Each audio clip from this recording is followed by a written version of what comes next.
heart, push up to lift your chest away from the front thigh.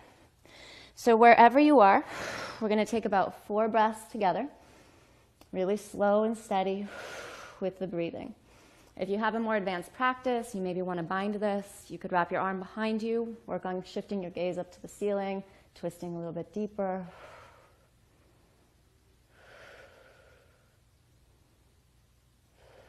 Good, and then from here, place your hands down. So in order to switch sides, we're just going to hop switch the legs, right? So you start to bend the knee. We're going to big hop, land left foot forward, right foot back. Ready? Hop up and switch. Okay.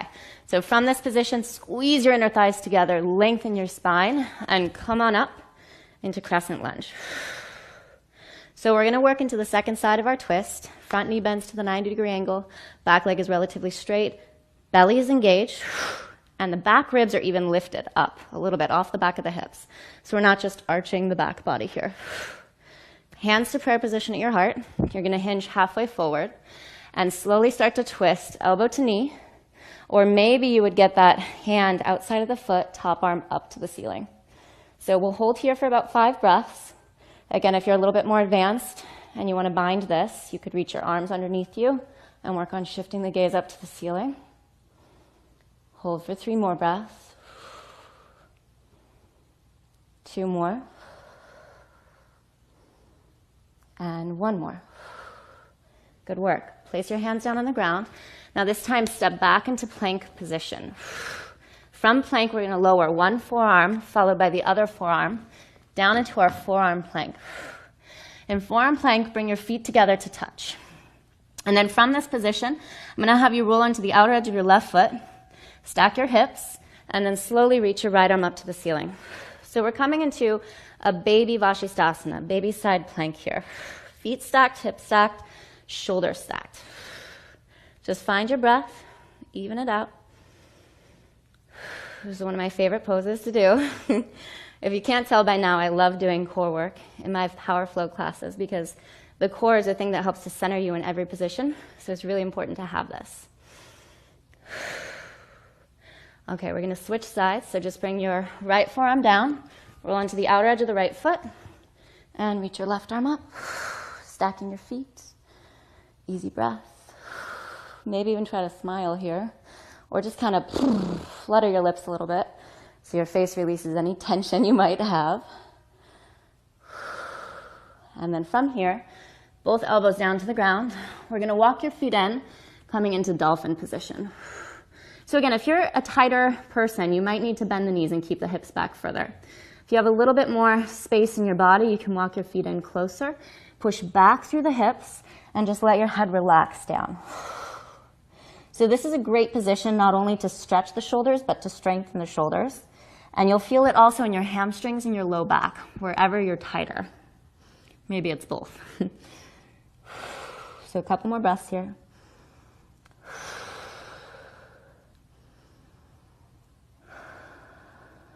Good.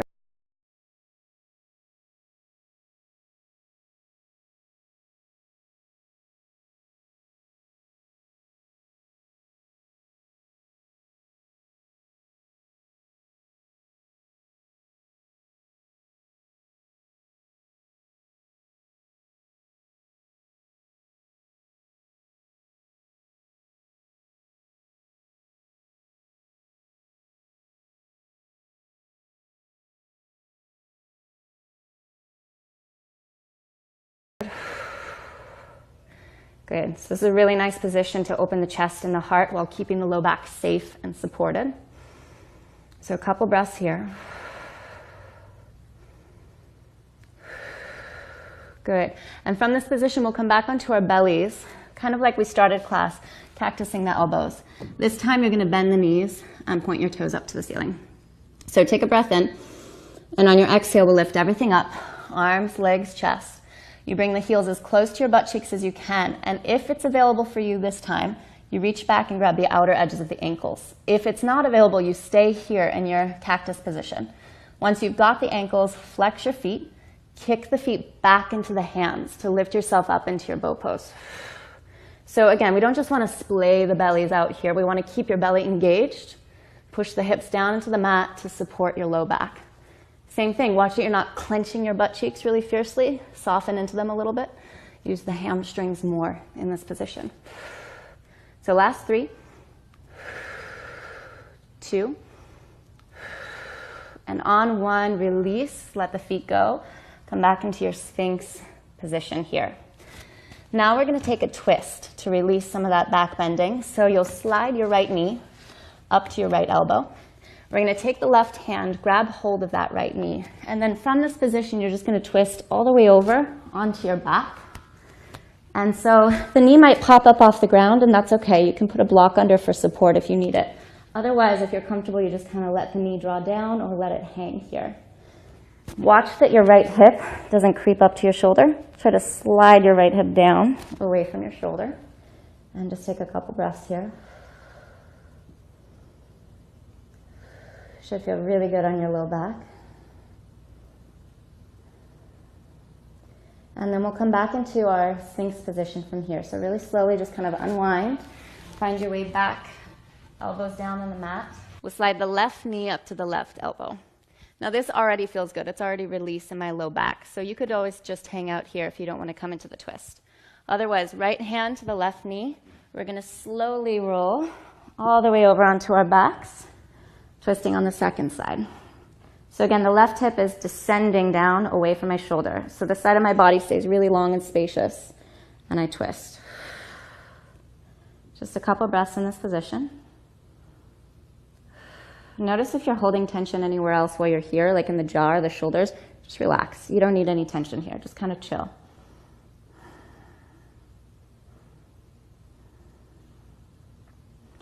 And then from this position, we're just going to keep rolling over onto our backs. So you lie down on your back, your knees are bent, your feet are planted flat on the ground. We're going to get into a little bit of a hip stretch here. So your right foot comes to the top of your left thigh. You're going to reach your hands through, grab the back of the thigh or the front of the shin, coming into a reclined pigeon, pulling the leg in towards you. We'll just take a couple of breaths in this position, maybe working that right knee open as you're here, and flexing into the right foot so your ankle's supported. So we did a lot of hip stuff, so hopefully you feel those hips getting a nice stretch here in this position, releasing all that work that you did earlier. Not necessarily releasing the work, but the tension. We want to keep the work. We want nice big yoga booties. Good, and then from here we just go ahead and switch sides. Unwind your feet, bring the left foot up to the right thigh, reach your hands through. A couple breaths in this position. I like to just kind of push that second knee open there with my hand.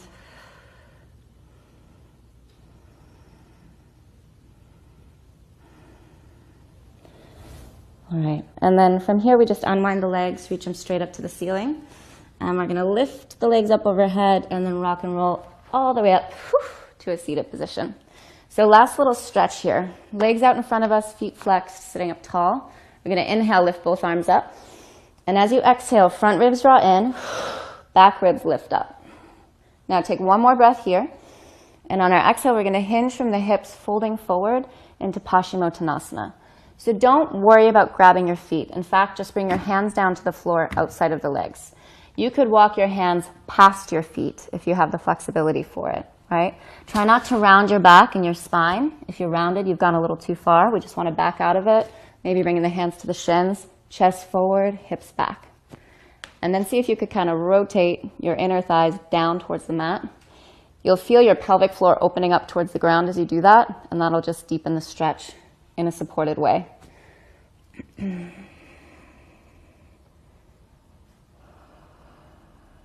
and then when you're ready, we're just going to slowly lift up out of this position. Shake out your legs a little bit, flop your feet in and out.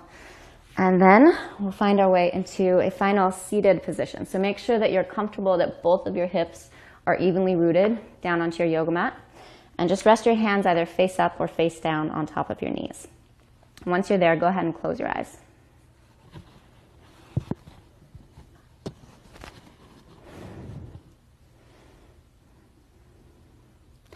So with your eyes closed, take a moment or two just to kind of get any little wiggles or fidgets out of your body. You can roll your shoulders in circles, your head, your neck in circles. And then once you've done that, finding stillness. So see if you can just relax the muscles of the face, relax the neck, the shoulders.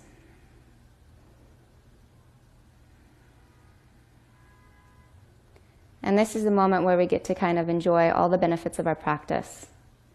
So just noticing how good your body feels. And just imagining that you had no clogged or stuck spaces in the body. Energy was just freely moving throughout. No dis-ease, no ailment.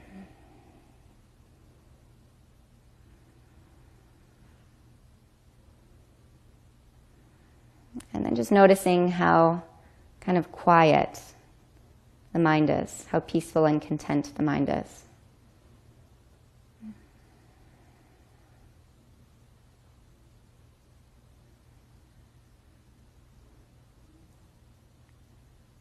And then we'll slowly let the hands find each other, prayer position right at your heart center. From here, bow your chin down into your chest. So we bow forward at the end of every single practice. We do this as a gesture of gratitude. And it's gratitude to all of the people, the teachers, alive and dead, that have given us this practice, passed it down to us, so that we can be here and learn and benefit from it and share it with each other. And it's also just taking gratitude for a moment to acknowledge yourself for showing up on your mat today and for giving your body and your mind this amazing, amazing gift. So blink your eyes open, lift your head up, and look forward. You guys did awesome. I hope you enjoyed this power flow class. Hopefully we got you a little bit sweaty. And we'll see you back here next time on Aloe Yoga. Thanks, guys.